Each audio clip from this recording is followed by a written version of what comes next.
Second meeting.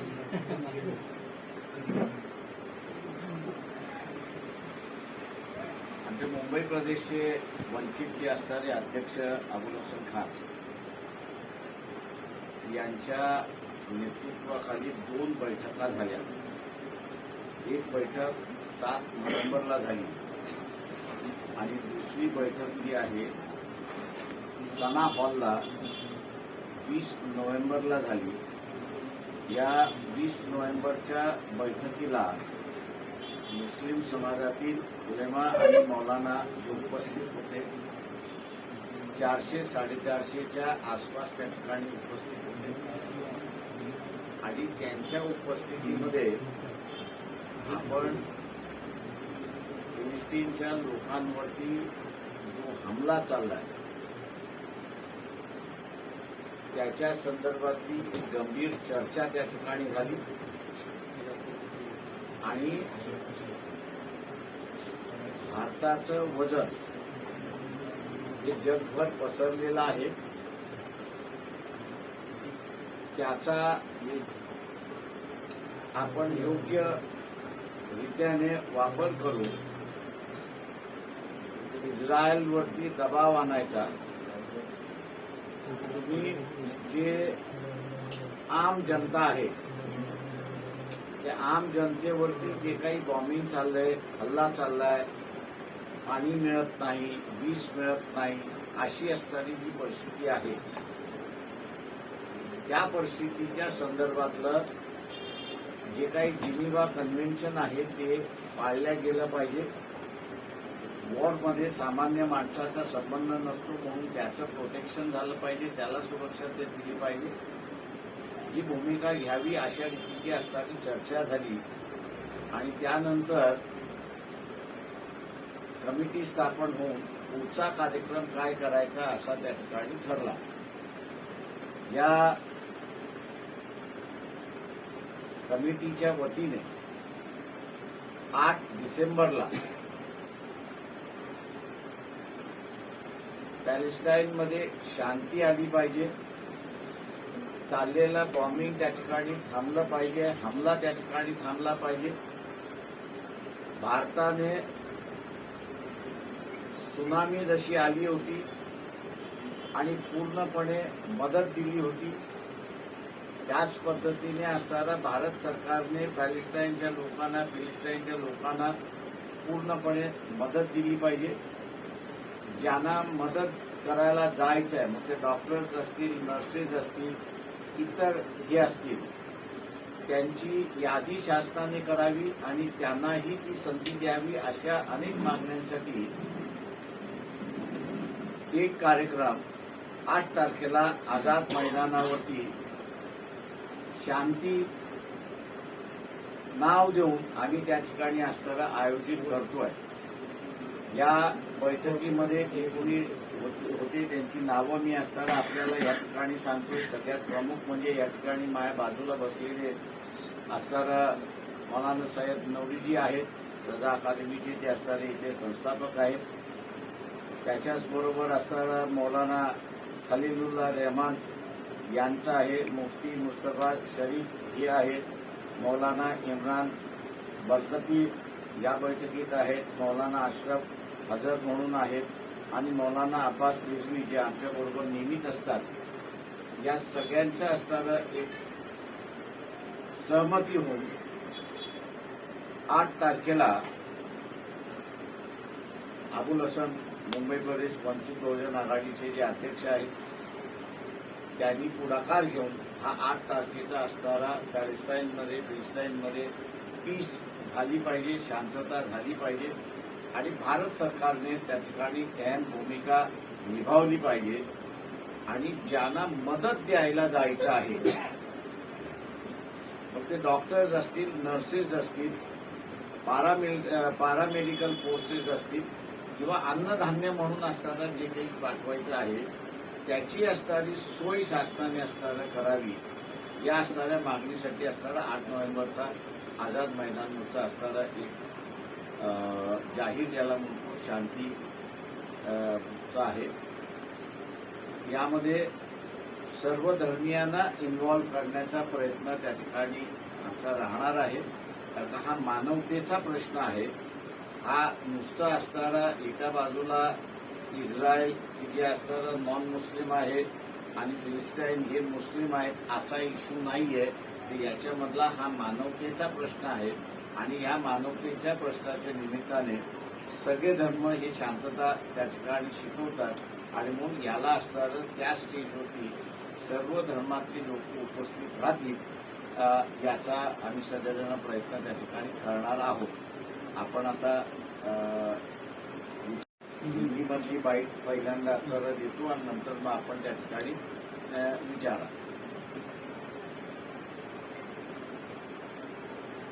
Vanchit Bahujan Aghadi के मुंबई के जो सदर है अबुल हसन खान, इनके नेतृत्व में 2 मीटिंग फिलिस्तीन के इशू पर हुई. पहली मीटिंग जो है वो 7 नवंबर को है, वो अम्बेडकर भवन दादर में हुई. दूसरी मीटिंग जो है 20 नवंबर को सना हॉल में हुई कि जहां पर 400 से ऊपर उलेमा और मौलाना मौजूद थे. जो कुछ फिलिस्तीन लोगों के साथ हो रहा है उस पर चर्चा हुई और जितनी मदद हो सके उतनी मदद भारत सरकार ने और आम जनता जो करना चाहती है उनको सरकार ने मौका देना चाहिए. और दूसरी बात वहां पे जो चर्चा आई कि एडमिनिस्ट्रेशन जो है वो मतलब पॉलिटिकल एडमिनिस्ट्रेशन और दूसरा एडमिनिस्ट्रेशन दोनों जो है वो अलग अलग तरीके से जा रहे हैं. क्योंकि प्राइम मिनिस्टर ने इजराइल के साथ है ऐसा किया था, लेकिन जो फॉरेन सेक्रेटरी जो है उन्होंने यह कहा था कि जो कैबिनेट की मीटिंग का दौरा देते हुए ये सरकार की भूमिका है कि हम फिलिस्तीन लोगों के साथ है और अपील करते हैं इजराइल से कि वो जिस तरह से बम्बार्डिंग कर रही है, जिस तरह से जातियां करती है, उस पर वो रोकना चाहिए.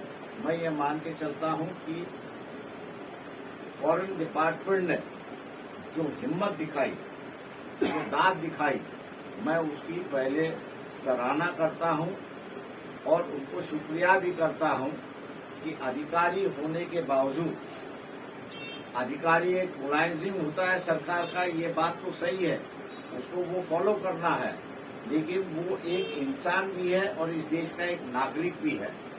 इस नागरिक की हैसियत से, सिटीजन की हैसियत से उसने जो सरकार की जो पॉलिसी है फिलिस्तीन के संबंध में जो उन्होंने प्राइम मिनिस्टर के खिलाफ जाते हुए लोगों आम लोगों के सामने जो लाया, मैं कहता हूँ ये एक बहुत बड़ी बात है. ऐसा मैं मानता हूं कि पॉलिटिकल लीडरशिप अपनी राय रखे, लेकिन एडमिनिस्ट्रेशन जो है वो आम गवर्नमेंट की जो राय क्या है वो पहली बार मेरे ख्याल से यहाँ पे लोगों के सामने ले आई. ऐसी एक परिस्थिति है. उसी पर चर्चा होते हुए हम लोग ने कुछ तो भी करना चाहिए, फिलिस्तीन में पीस आना चाहिए और उसके लिए सरकार पर दबाव करना ये सबसे बड़ी बात है. और इसलिए सभी धार्मिक नेताओं को लेते हुए आजाद मैदान में 8 दिसंबर को एक पीस रैली होगी. हम लोग उम्मीद करते हैं कि आज सरकार की नीतियां जो है वो इस देश की नीतियों से अलग है ऐसा दिखाई देता है,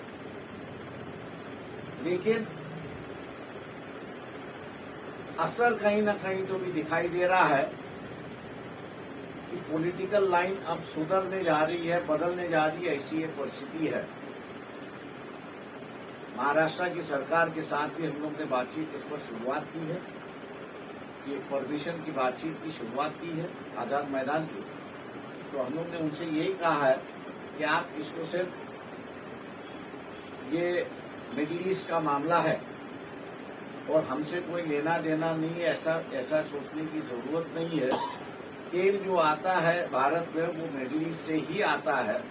अगर वहां और परिस्थिति बेकाबू हो जाती है तो ये क्रूड ऑयल की प्राइस बढ़ती जाएगी और भारत में जो है महंगाई बढ़ती जाएगी, ऐसी एक परिस्थिति है।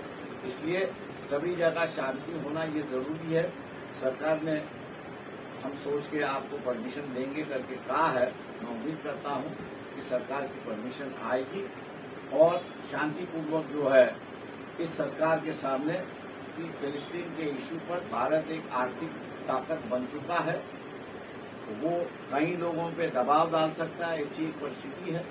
इजराइल पर वो दबाव डालते हुए जो आम फलस्तीनी जनता है उस पर किसी प्रकार की बमबार्डिंग ना हो, उनको तकलीफ ना हो, ये भूमिका मेरे ख्याल से भारत सरकार अदा करे।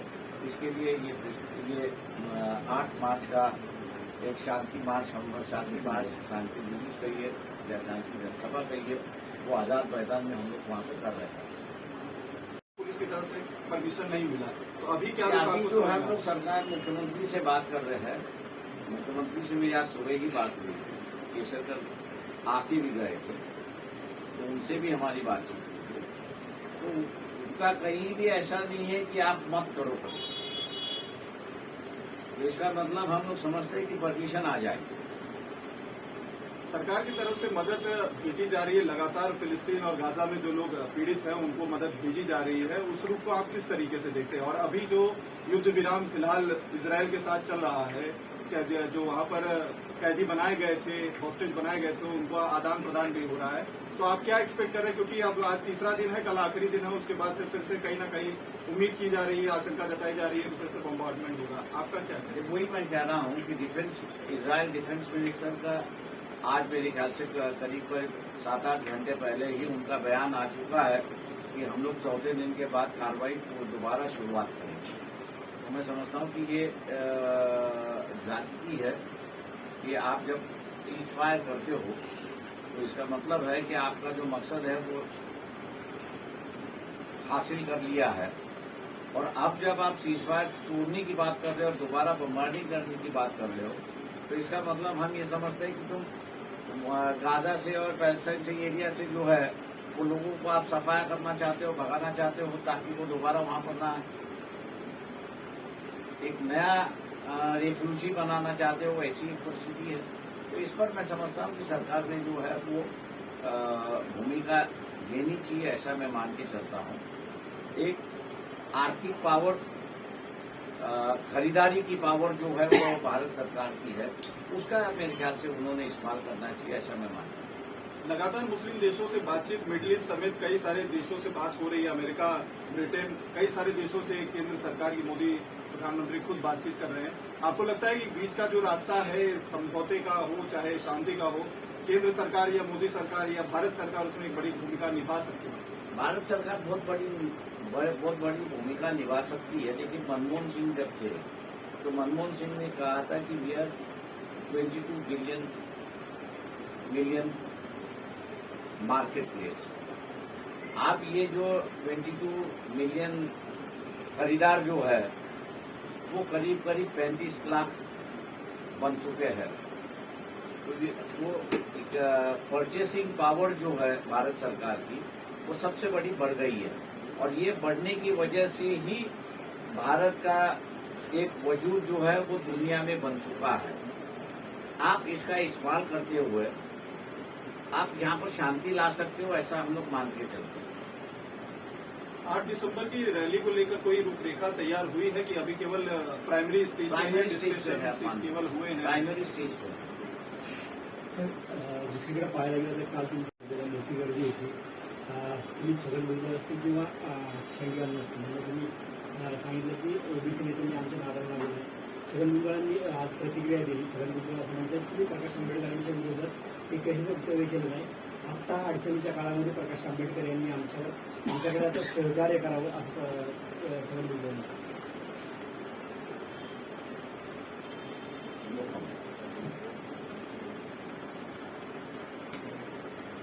सर, इससे इतर फलस्तीन का जो आपका आज प्रेस कॉन्फ्रेंस है उससे अलग सवाल है, इस ऑफिस में ना ले तो अच्छा है, इनके लिए तकलीफ होगी। मैं तो कभी बोलने में डरता भी हूँ। मौलाना साहब, मुझे संविधान ने पूरी आजादी दी है सिर्फ इतना है कि बगल वाले को तकलीफ ना दूं, ये है। इसलिए मुझे कोई डर नहीं है, ना खौफ है किसी का। इसलिए इस ऑफिस में नहीं, बाहर जाके कहेंगे। मौलाना साहब, ये जो 8 तारीख को आप लोगों ने जो है इस मीटिंग को किया, बताया जैसा प्रकाश सर ने कि 2 बार की मीटिंग हो चुकी थी, आज तीसरी मीटिंग के बाद ये तय हुआ है, तो क्या एक्सपेक्टेशंस है, कितने लोग आ सकते हैं? क्या इसके बारे में कोई तैयारी आप लोगों की सोच के रखी है? नंबर्स ऑफ जो है लोग कितने आएंगे, किस तरीके से होगा? सिर्फ भाषणबाजी होगी कि कोई रेजोल्यूशन पास होगा? इस तरीके के बारे में कहीं कोई कुछ? सबसे पहले वंचित आघाड़ी के प्रेसिडेंट जनाब प्रकाश अम्बेडकर साहब का हम शुक्रिया अदा करते हैं कि फिलिस्तीन के मसले को उन्होंने बहुत ही मजबूती के साथ उठाया और फिलिस्तीन के हक में बात की। और उसके साथ साथ जो 8 तारीख को आप वंचित की जानिब से प्रोग्राम कर रहे हैं आज़ाद मैदान में, उस प्रोग्राम की उलमाए कराम को दावत दे रहे हैं। इससे इंशाअल्लाह ताला कसीर तादाद में लोग वहाँ पर शरीक होंगे आपकी दावत पर, और जो लाहेमन आप प्रकाश अम्बेडकर साहब तैयार करेंगे, इंशाअल्लाह हम उनके साथ खड़े रहेंगे और उनकी आवाज़ पर लपेटेंगे।